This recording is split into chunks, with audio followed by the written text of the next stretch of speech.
Salut, jumpa lagi di channel YouTube Oprah Prancis dengan video-video pembelajaran yang mantap, komprehensif, dan terstruktur. Comment allez-vous? Bien? Yuk teman-teman, mari kita lanjut belajar bahasa Prancis. Sekarang lanjutan tentang cara membuat feminang nih dari sebuah adjektif maskulang. Ini cukup gampang untuk dihafal. Ya, kalau akhiran maskulangnya on atau ien, maka feminangnya adalah tambahkan ne. Itu ya. Biasanya kan hanya tambahkan e, ini tambahkan ne. Oke. Mari kita lihat contoh-contohnya. Ini yang pertama adjektif bon. Feminangnya adalah bon. Oke. Ada yang pernah tahu belum adjektif ini? Kalau yang pernah belajar bahasa Prancis di tempat lain atau pernah di internet cari tahu gitu, ada bon, ada bon, atau mungkin pernah menonton di sebuah film berbahasa Prancis atau di sebuah lagu. Bon sama bon. Kalau maskulang gini, on itu berbunyi ong ke atas, ong, bong. Ya. Sedangkan yang ini karena ada double n, jadi bukan bonne tapi bonne. Ya, bon. Si e di sini samar-samar, bon gitu. Ini artinya good. Ya, teman-teman mungkin ada yang bertanya, loh bukannya good itu biang gitu. Ya beda, kalau ini adjektif, kalau biang itu adverbe, jadi lain ya. Kalau adjektif itu untuk menjelaskan kata benda, sedangkan kalau adverbe itu untuk menjelaskan verbe gitu. Dan itu biang itu artinya good secara baik gitu loh, maknanya itu ya. Kalau ini sifatnya gitu. Nah, good di sini atau bong ini ada banyak arti, ada lebih dari satu konteks gitu. Mari kita lihat yang pertama, misalnya ini, le gâteau est bon. Le gâteau est bon. Karena kita pakai kata gâteau yang merupakan maskulang, maka le dan bukan la ya. Ada a akson apa itu? Circonflex. Kalau yang belum tahu, tonton dulu video tentang les accents, itu saya udah buat videonya. Le gâteau, kombinasi e a u itu o, kemudian e bon. The cake is good. Nah, ini artinya ada maknanya enak, ada maknanya ini dibuatnya mantap gitu, bagus gitu ya.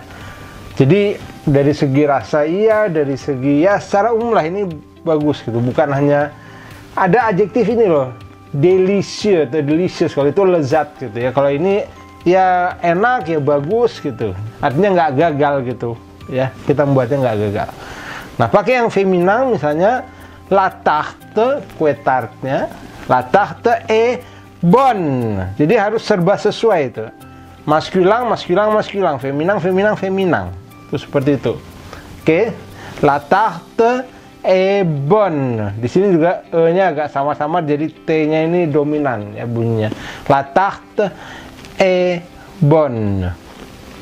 Nah, cara lain untuk menyatakan enak itu orang-orang Frankofon biasa menyebut sepotong ini aja. C'est bon. C'est bon. Nah, ini c'est bon itu berlaku umum, jadi mau maskulang mau feminang kita boleh secara sederhana sebut begini, walaupun itu makanannya adalah yang feminang, ini la tarte gitu, tetap aja dibilang c'est bon, boleh gitu. Tapi kalau kita pakai kalimat utuh begini ya, harus sesuai dengan gendernya ya. Kemudian good di situ kan juga ada artinya baik, bukan hanya enak seperti ini gitu, tapi ada artinya baik. Misalnya ini, dia laki-laki maupun perempuan adalah seorang murid yang baik. Baik di sini ada artinya hebat, pintar gitu. Ada juga kelakuannya baik gitu. Jadi maknanya memang ada banyak nih ya, si bon dan bon ini gitu. Kalau pakai yang maskulang, il est disambung, jangan il est tapi il est. Nah, kemudian pakai yang ang ya, il est un bon. Kemudian sambung ke kata élève, accent aigu, naik dulu, accent grave, berikutnya turun, élève, tidak ada aksennya ya. Il est un bon élève. Il est un bon élève. Un bon élève. Kenapa? Karena adjektif ketemu kata benda seperti ini di antara dua huruf hidup. Si N-nya ini ya. Jadi un bon élève. Il est un bon élève. Yang feminangnya elle disambung juga. Une bonne, karena ini E-nya samar-samar, jadi une bonne élève juga bacanya disambung. Gitu. He is a good student. She is a good student. Ya, good itu ya bisa artinya clever, pintar, bisa juga artinya kelakuannya baik. Itu seperti itu. Oke, kalau teman-teman ada pertanyaan langsung tulis di kolom komentar karena saya mau lanjut ke contoh berikutnya. Tetap semangat yuk. Nah, teman-teman, ini dia adjektif yang kedua yang saya kasihkan sebagai contoh. Tadi yang on, sekarang yang ien. Misalnya pakai, ini kalau di bahasa Inggris ancient ya. Bahasa Perancisnya ini ancien bacanya, dan tidak ada T-nya seperti di bahasa Inggris ya, beda ya. Mirip tapi nggak sama persis. Oke, karena an itu beda dengan on, tuh bunyinya ong ke bawah kalau an ya. Yang on itu ke atas, ong. Ini an. Ong ke bawah, ong, gentong ya. Ong, kemudian C ketemu I itu si ya, bukan K bunyinya. Kalau yang K itu C ketemu A, C ketemu O, C ketemu U ya. Ong si, nah ini ien itu bunyinya iyang, hatiku riang gembira gitu. Jadi karena itu bacanya ong siang ya. Feminangnya, nah ini ada double N, jadi ancien. Ini serupa dengan adjektif kewarganegaraan, Indonesian, itu orang Indonesia ya. Ancien. Nah, adjektif ancien ini punya lebih dari satu makna, lebih dari satu arti.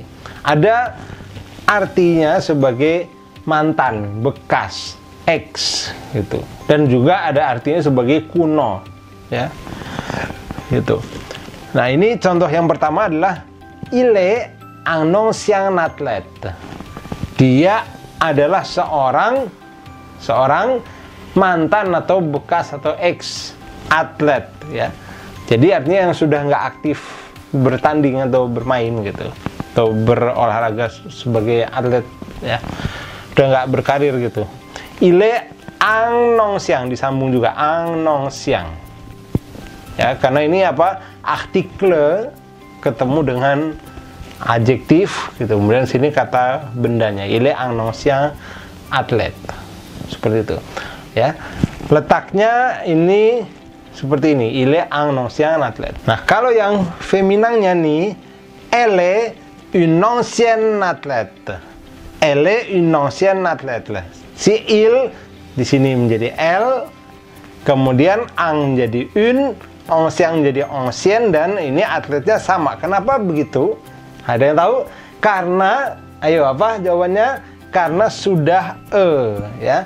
Yang maskulan singularnya sudah sudah memenuhi syarat untuk berbentuk feminang. Jadi kata benda atlet ini ya laki-laki maupun perempuan, seperti halnya élève tadi, itu juga makanya tidak ada bedanya karena itu sudah berakhiran e. Oke, sekarang berikutnya, Candi Borobudur itu sangat kuno ya. Sangat kuno itu artinya sangat tua gitu. Ini bukan temple bacanya, ini adalah M itu berbunyi ong, seperti halnya an, ong ya, maka ini nggak ada aksonnya. Le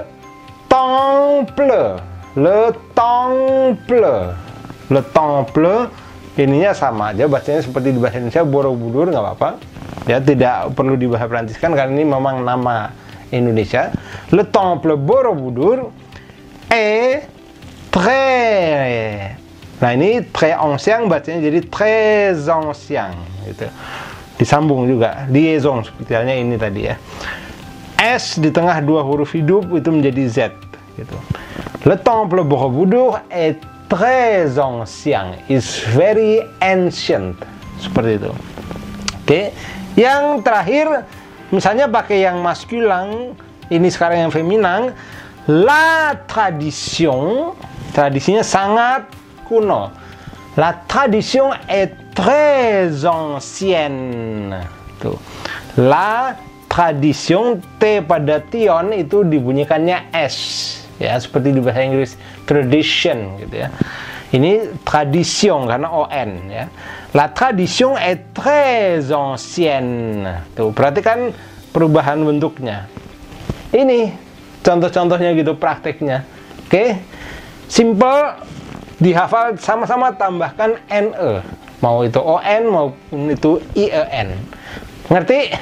Belum ngerti? Ada pertanyaan? Ayo tulis di kolom komentar apa pertanyaannya. Kalau suka dengan video ini, kasih like-nya dong. Yuk. Yang belum subscribe, subscribe dulu channel YouTube Oprah Bro Prancis dan nyalakan tuh lonceng notifikasinya.